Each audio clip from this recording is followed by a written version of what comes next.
Pembelian pesawat Rafale buatan Prancis menambah armada tempur udara Indonesia dalam menjaga kedaulatannya.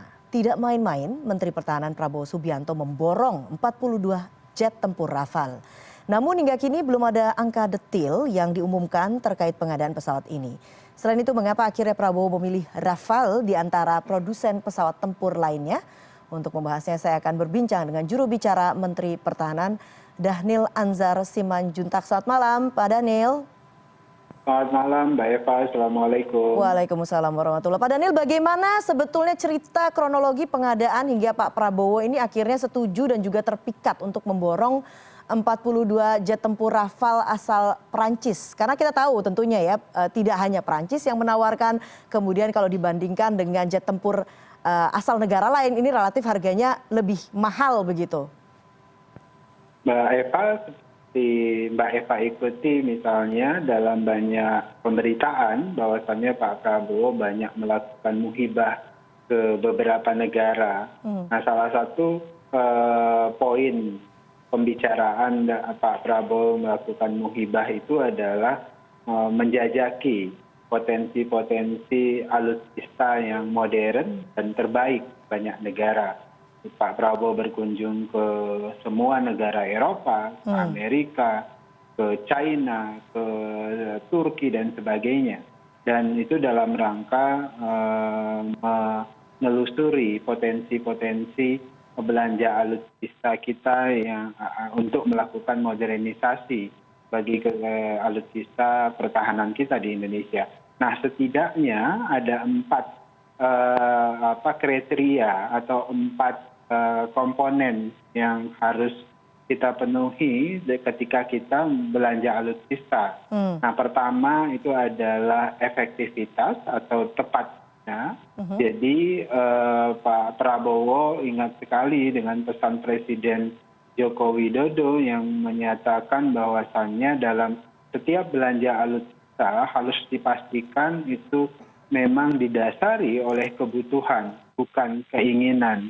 Jadi untuk menjaga 81.000 kilometer garis pantai kita dan lebih dari 7,7 juta kilometer persegi luas wilayah kita harus pastikan pesawat tempur atau alutsista yang memang tepat guna dan bisa digunakan untuk kepentingan menjaga NKRI. Yang kemudian komponen kedua yang harus diperhatikan tentu adalah geopolitik dan geostrategis.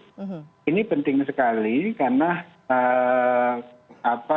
setiap belanja alutsista itu punya dimensi diplomasi pertahanan.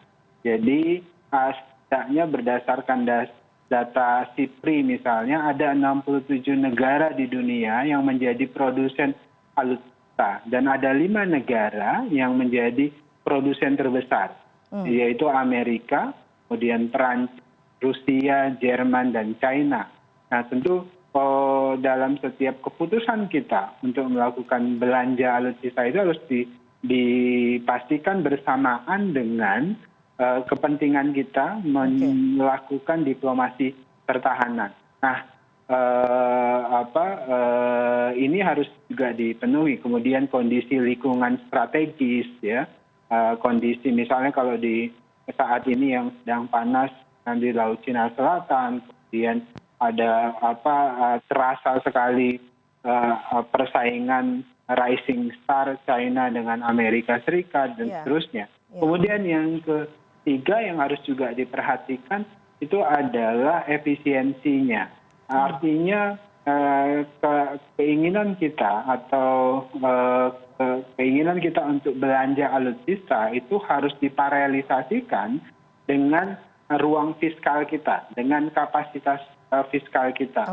Artinya APBN kita atau ruang fiskal kita itu punya kemampuan tidak untuk membelanjakan alutsista ini. Nah, yang terakhir yang keempat itu Mbak Eva adalah alih teknologi dan konten lokal. Nah, ini penting sekali karena berangkat dari visi Pak Joko Widodo yang menginginkan agar ke depan ada kemandirian industri pertahanan. Oleh sebab itu harus didesain belanja pertahanan kita atau belanja alutsista kita itu bisa juga mendorong alih teknologi, mendorong industri domestik kita, industri pertahanan domestik kita itu berkembang secara maksimal. Nah, oleh sebab itulah kemarin misalnya banyak deretan MOU dengan perusahaan-perusahaan industri pertahanan dari Perancis terkait dengan upaya kita memperkuat industri pertahanan domestik kita. Nah, dari semua muhibah itu, dari 4 kriteria tersebut, ternyata yang maksimal kira-kira memenuhi 4 kriteria tersebut itu adalah Perancis. Dan yang bisa memenuhi kebutuhan kita itu adalah Perancis. Hingga jatuhlah pilihan dari banyak berita macam-macam kita mau beli A, B, C, dan akhirnya jatuhnya kepada Dassault Rafale ini. Oke, kita elaborasi lebih lanjut begitu ya 4 muhibah atau kriteria yang tadi Pak Daniel jabarkan begitu. Kalau tadi dikatakan yang pertama adalah sesuai dengan kebutuhan. Apakah memang Rafale ini sesuai dengan kebutuhan dari TNI Angkatan Udara untuk utamanya menjaga kedaulatan negara Indonesia? Ya, jadi Rafale ini dunia tidak meragukan kehebatan dan modernnya Rafale, dan itu sudah menjadi diskusi jamak di seluruh dunia bahwasannya ini adalah pesawat tempur generasi 4.5 yang modern, yang banyak menjadi incaran banyak negara. Misalnya di Asia yang baru menggunakan ini ada baru India, dan tentu yang sekarang yang kedua adalah kita, Indonesia. Jadi dari sisi ketepatgunaan Rafale ini sangat tepat buat kita di Indonesia.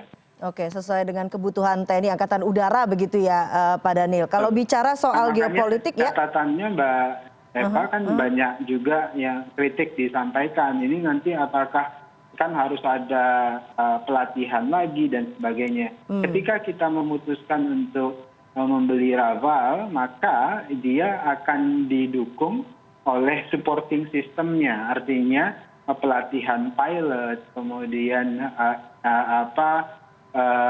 maintain, kemudian repair and overhaul-nya atau MOR itu semuanya tercover. Supportingnya juga akan diikuti. Tidak akan ada gap. Semua prosesnya, semua kebutuhannya itu diikuti. Kira-kira begitu, Mbak. Jadi tidak akan ada gap teknologi begitu ya. Kalau kemudian kita bicara geopolitik dan juga geostrategis yang tadi disampaikan Pak Daniel, kita tahu bahwa memang Presiden Prancis Emmanuel Macron menyambut baik hasil dari kerjasama ini. Diplomasi apa kemudian yang dilakukan pemerintah Indonesia selama ini terkait kebutuhan alutsista dengan Prancis? Apakah ini juga menunjukkan bahwa kerjasama ini memperkuat relasi ataupun hubungan antara Indonesia dengan Prancis? Seperti kemarin disampaikan oleh Menteri Pertahanan Pak Prabowo bahwasannya pada konteks hubungan bilateral bidang pertahanan antara Indonesia dan Prancis pada saat ini kita sampai pada puncak hubungan. Artinya kita ingin memperluas, memaksimalkan hubungan pertahanan, mulai dari diplomasi pertahanannya, kerjasama pertahanan di bidang industrinya dan sebagainya dimaksimalkan. Termasuk kan seperti disampaikan oleh Menteri Pertahanan juga, kita juga membuat MOU untuk melakukan development and research di kapal selam antara PT PAL dengan Naval Group-nya Prancis, sehingga ke depan PT PAL itu punya kemampuan yang sama misalnya dengan Naval Group dari Perancis untuk memproduksi kapal selam yang canggih seperti Scorpion. Jadi Mbak Eva, secara geopolitik, geostrategis posisi Perancis itu sangat strategis, anggota NATO, kemudian Perancis juga memiliki pengaruh yang besar di dunia, kekuatan pertahanannya sangat kuat, itu akan sangat membantu kita untuk memperkuat pertahanan kita, untuk memajukan industri pertahanan. Oke, kalau kemudian kita bicara efisiensi anggaran Pak Daniel, benarkah kemudian pengadaan pesawat tempur Rafale, kapal selam dan juga amunisi itu mencapai 8,1 miliar dolar Amerika? Ini angka yang fantastis. Mbak Eva, saya harus rinci dan jelaskan klarifikasi beberapa hal. Pertama, yang sudah kontrak ya itu adalah 6 unit Rafale. Artinya ini yang 6 unit ini sudah tanda tangan kontrak dan itu membutuhkan pengaktifan namanya. Artinya diaktifkan oleh Kementerian Keuangan kita. Secara sederhananya kira-kira begini, setelah kontrak ya harus bayar DP, ya uang muka, dan itu nanti dilakukan oleh Kementerian Keuangan. Setelah dibayar uang muka artinya kontrak itu aktif. Dan ketika aktif barulah kemudian proses produksi dilakukan, dan tadi pertanyaannya kapan akan selesai, ya seperti saya jelaskan di banyak forum bahwasannya memproduksi atau membeli alutsista apalagi pesawat tempur tidak seperti kita membeli kendaraan di dealer, itu membutuhkan waktu yang panjang sekali. Tidaknya sampai delivery itu membutuhkan kurang lebih 56 bulan. Untuk hampir 5 tahun begitu ya.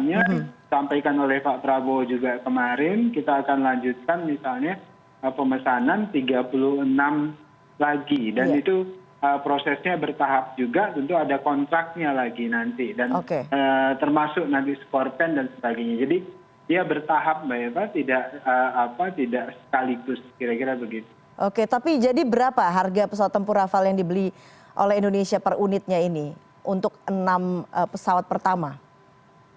Ya, saya pikir itu bisa disampaikan dan bisa didapati oleh seluruh masyarakat ya. Misalnya untuk 6 itu ya sekitar 1,1 miliar US dollar ya, tahap pertama yang 6. Nanti selanjutnya kita akan lihat perkembangannya, Mbak Eva.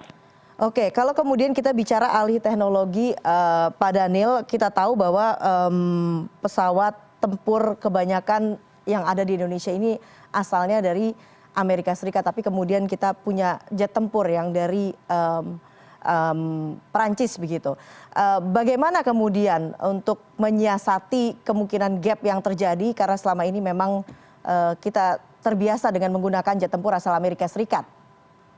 Tadi kan ada proses TOT ya, training, kemudian pelatihan yang dipersiapkan selama proses produksi yang ada. Jadi ketika pesawat itu sudah delivery, sudah jadi, artinya semua kesiapan itu sudah ready, sudah ada, kira-kira begitu.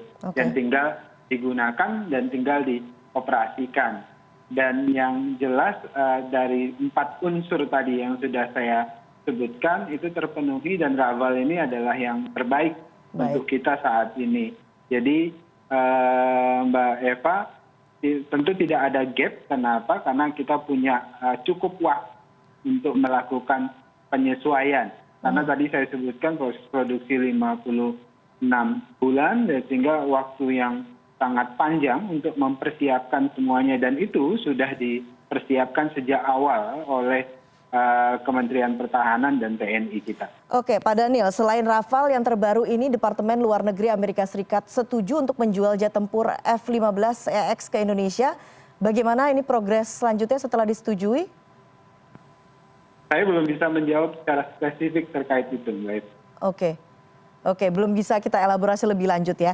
Baik, terakhir kalau begitu Pak Daniel, dengan langkah-langkah Kemenhan memperkuat pertahanan udara dengan membeli jet tempur Rafale ini, apa target pemerintah ke depannya? Target pemerintah dalam hal ini Kementerian Pertahanan tentu adalah fokus memperkuat angkatan udara dan angkatan laut kita. Kita ingin memastikan kedaulatan udara kita terjaga dengan baik, kedaulatan kita di laut juga terjaga dengan baik, sehingga sumber daya alam kita itu bisa sepenuhnya kita kuasai, tidak dicuri dan sebagainya, dan ini menjadi perhatian khusus Menteri Pertahanan pada saat ini. Oleh sebab itulah Pak Prabowo terus mengakselerasi upaya memaksimalkan belanja alutsista dan upaya melakukan diplomasi, karena belanja alutsista dan diplomasi pertahanan harus berjalan seiring sehingga pertahanan kita bisa semakin kuat. Baiklah, Dhanil Anzar Simanjuntak, juru bicara Kementerian Pertahanan. Terima kasih atas waktunya di CNN Indonesia Newscast. Selamat malam, salam sehat selalu. Selamat malam Mbak Eva, sehat selalu. Assalamualaikum. Waalaikumsalam warahmatullahi wabarakatuh.